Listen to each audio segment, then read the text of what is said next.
নবীন, আমরা তরুণ, আমরা জাতি, ভবিষ্যৎ দেশ ও জাতি সেবাই হবে, দেশ ও জাতি সেবাই হবে আমাদের জীবনে শপথ। শিক্ষা, নৈতিকতা, মানবতা, দেশপ্রেম আমাদের চলার নীতি, আমাদের চলার নীতি। এটাই মজিদ জরিনা ফাউন্ডেশন স্কুল কলেজে মূলনীতি।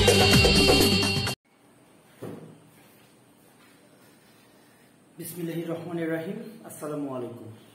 Majid Jarina foundation school and college কর্তৃক আয়োজিত দ্বাদশ শ্রেণীর অনলাইন ক্লাসে সবাইকে স্বাগত জানাচ্ছি। আমি মোহাম্মদ আশিকুর রহমান, প্রভাষক ইংরেজি বিভাগ, Majid Jarina foundation school and college. আজকে আমরা একটু রাইটিং সাইডের একটা টপিকস নিয়ে আলোচনা করব। আর আজকের আলোচনার টপিকস হচ্ছে কমপ্লিটিং স্টোরি। অনেক স্টুডেন্ট তোমরা আমাকে বলেছো যে কমপ্লিটিং স্টোরি লেখার একটু নিয়মটা যদি বলে দিতেন আর কি। তো তারই প্রেক্ষিতে আজকে আমি কমপ্লিটিং স্টোরি সম্পর্কে কিছু কথা তোমাদেরকে জানাচ্ছি। তোমরা অবগত আছো যে তোমাদের ফার্স্ট পার্টে এটি রয়েছে।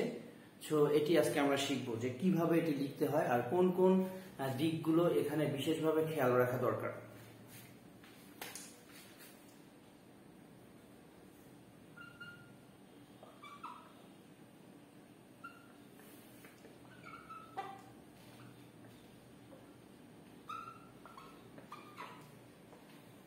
ওকে,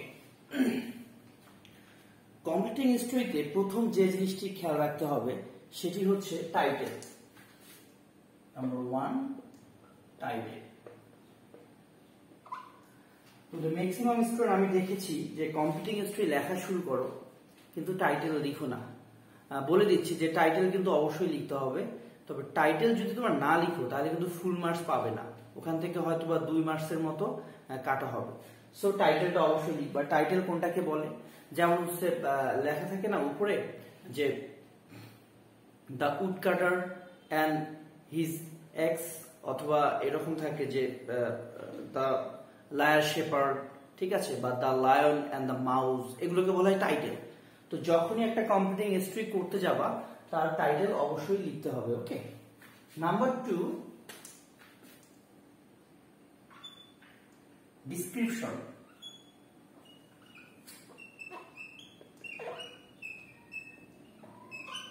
ডিসক্রিপশন, হ্যাঁ, এই ডিসক্রিপশন মানে হচ্ছে বর্ণনা। এই বর্ণনাতে কিছু কথা রয়েছে। তোমাদের কিন্তু কোশ্চিনে 2 থেকে 3 লাইন দেয়া থাকে স্টোরির। সো যখন তুমি ডিসক্রিপশন বর্ণনা করতে যাবা, অ্যাট ফার্স্ট ওই 2 থেকে 3 লাইন কিন্তু তোমাকে উঠাতে হবে। অনেকে কি করে, ওই 2 থেকে 3 লাইন উঠায় আবার তারপরে আবার উঠায় শুরু করে, এমনটা না। ওই লাইনটা উঠাবা, উঠানোর পর থেকে তুমি ওই স্টোরিটা লেখা শুরু করবা। ওকে, তাহলে তোমাকে ডিসক্রিপশনে গিয়ে প্রথম যে কাজটি করতে হবে সেটি হচ্ছে at first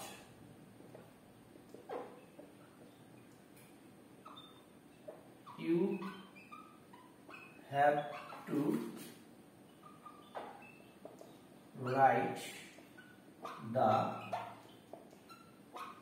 given lines। প্রথমে তোমাকে লিখতে হবে যে লাইনগুলো দেয়া রয়েছে সেটি, ঠিক আছে, অবশ্যই লিখতে হবে। এরপর থেকে কিচ্ছু করতে হবে না, এরপর থেকে তুমি তোমার স্টোরি কমপ্লিট করা শুরু করবা, লেখা শুরু করবা। কিভাবে লিখবা? অবশ্যই এখানে লেখার সময় ধারাবাহিকতা মেনটেন করতে হবে ঘটনার, কোন ঘটনার পর কোনটা ঘটতেছে, কোন কাজের পর কোনটা হচ্ছে। তো এই ধারাবাহিকতাটাও কিন্তু খুব গুরুত্বপূর্ণ ব্যাপার। তাহলে পরবর্তীতে তোমাকে যেটি করতে হবে সেটি হচ্ছে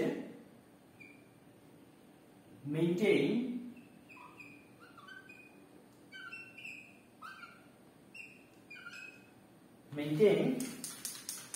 the sequence।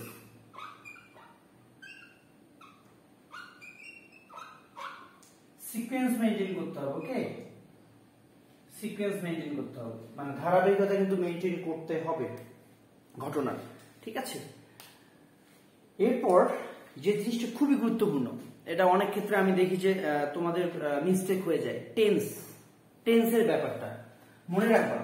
ম্যাক্সিমাম স্টোরি কিন্তু টেন্স হয় past tense.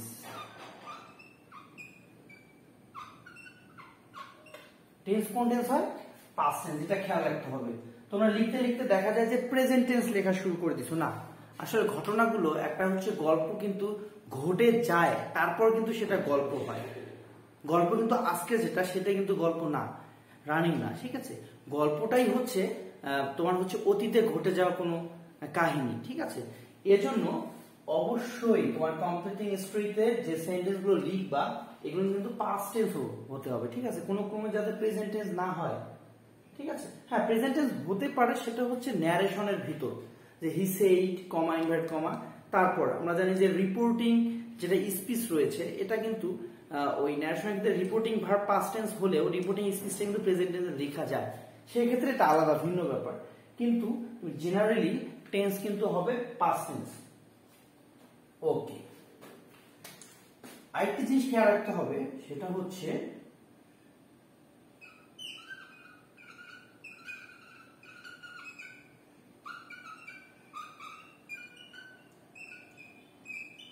Show your creativity. খুব ইম্পর্টেন্ট একটা জিনিস, খেয়াল করো। শো ইউর ক্রিয়েটিভিটি মানে তোমার সৃষ্টিশীলতা বা সৃজনশীলতা এখানে দেখাতে পারো। কখন দেখাতে পারো? সাধারণত কমপ্লিটিং স্টোরিগুলো কিন্তু তোমার নোন থাকে, জানা থাকে, স্টোরিগুলো বেশ জানা। দেখা যায় যে তুমি এই ঘটনাগুলো, এই গল্পগুলো কিন্তু আগে থেকেই জানো। সো এমন ঘটনা যদি কখনো আসে যে ঘটনা তুমি জানো না, তুমি কিছুই জানো না, সো সেক্ষেত্রে কি করবা? তোমরা কি ওটা অ্যান্সার না করেই চলে আসবা বা সাদা খাতা জমা দিয়ে চলে আসবা? না, এমনটা করবো না। আমরা কি করব, বা তোমরা যেটা করবা সেটা হচ্ছে নিজে থেকে বানিয়ে গল্পটাকে কমপ্লিট করার চেষ্টা করবা। যে সাপোজ মনে করো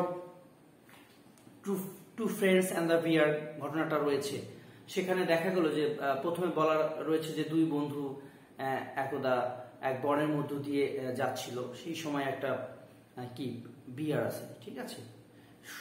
সো তখন দেখা যায়, তারপর তুমি মনে করো এই কাহিনী জানো না, তারপর দেখা যায় এখন তুমি তোমার মনের মতো করে ইয়ে করতে পারো যে বিয়ারটা যখন আসলো, এক বন্ধু গাছে চড়তে পারে, তো সেই বন্ধু গাছে উঠছে, আরেক বন্ধু কি করছে, দৌড় দিয়ে অন্য জায়গায় পালাইছে।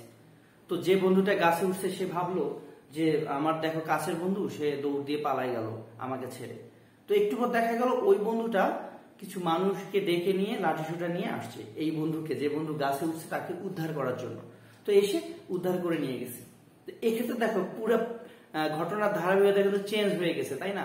যে আমরা জানি যে এক বন্ধু গাছে ওঠে আর এক বন্ধু শুয়ে থাকে, তো এখানে বলছে যে আসলে বন্ধু ওই বন্ধুর জন্য কিছু করতে পারলো না বা স্বার্থপরতা দেখালো। কিন্তু আমি যে ঘটনাটা বললাম এটা হচ্ছে পুরোটাই উল্টা।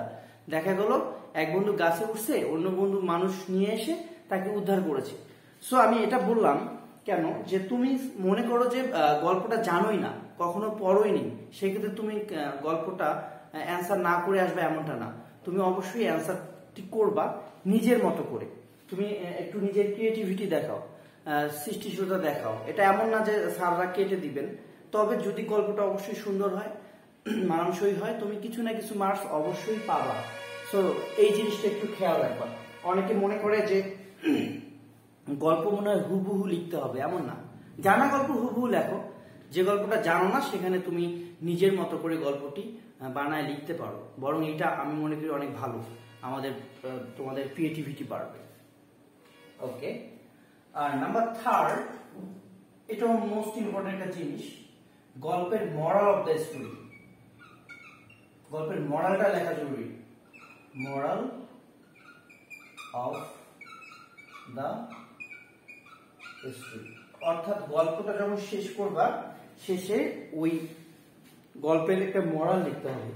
যেমন হচ্ছে the woodcutter and his x, এই গল্পটাতে মরাল অফ দ্য স্টোরি হচ্ছে honesty is the best policy.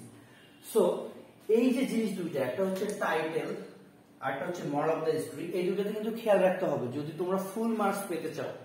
অনেকে এই দুইটা লেখো না, টাইটেলও লেখো না, মরাল অফ দ্য স্টোরিও লেখো না, সরাসরি ডিসক্রিপশন তোমার দেয়া লাইনগুলো লিখে বাকিটা শেষ করে দিয়ে চলে আসো, না তাহলে কিন্তু ফুল মার্কস দেওয়া হবে না, বেশ কিছু মার্কস কাটা হবে। হ্যাঁ, সো তুমি যদি ফুল মার্কস পেতে চাও টাইটেলও লিখতে হবে, মরাল অফ দ্য স্টোরি লিখতে হবে, ডিসক্রিপশন তুমি কিভাবে গণনা করবে এটা তো আমি বলেই দিলাম। তো আজকে এতটুকুই থাক, আমরা নেক্সট ক্লাসে একটা কমপ্লিটিং স্টোরি এক্সারসাইজ করব ইনশাল্লাহ।